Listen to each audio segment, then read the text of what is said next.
Have you ever stumbled onto a corner of the internet where people claim they're being followed, watched, or even attacked by invisible forces? These are targeted individuals, or TIs, a group united not by geography, but by a shared, deeply unsettling belief that they're the victims of a vast, invisible campaign of harassment. But here's the twist. What if the threat isn't lurking outside, but inside the mind?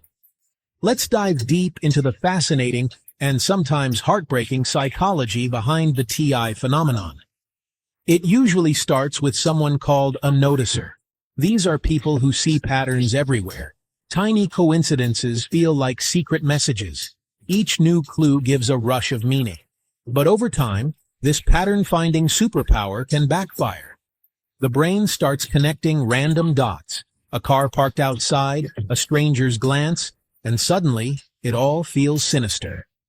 The mind, desperate for an explanation, creates its own enemy.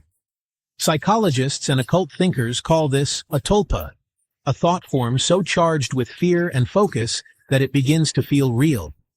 The TI doesn't just believe they're targeted, they sense it, see it, and sometimes even hear it. And in our digital age, things get even wilder. The algorithm, that invisible hand behind your For You page, starts serving up content that matches your fears. Stories of gang stalking, tales of mind control, even forums full of others who feel the same. Suddenly, every click and comment becomes a ritual, feeding the very fear it's trying to fight. Social media isn't just a place to vent. It's like a digital coven, where each shared story strengthens the spell. There's even a special language, V2K, energy weapons, archons, words that bind these communities together, making the threat feel even more real. But here's where it gets really interesting. Science shows that chronic stress rewires the brain. The amygdala, the fear center, goes into overdrive. Hormones like cortisol surge.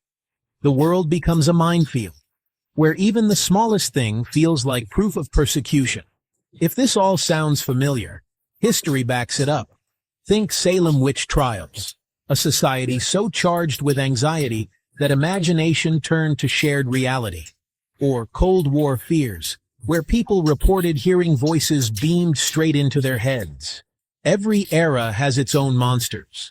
Today, ours are shaped by algorithms and echo chambers. Breaking free isn't easy, but it is possible.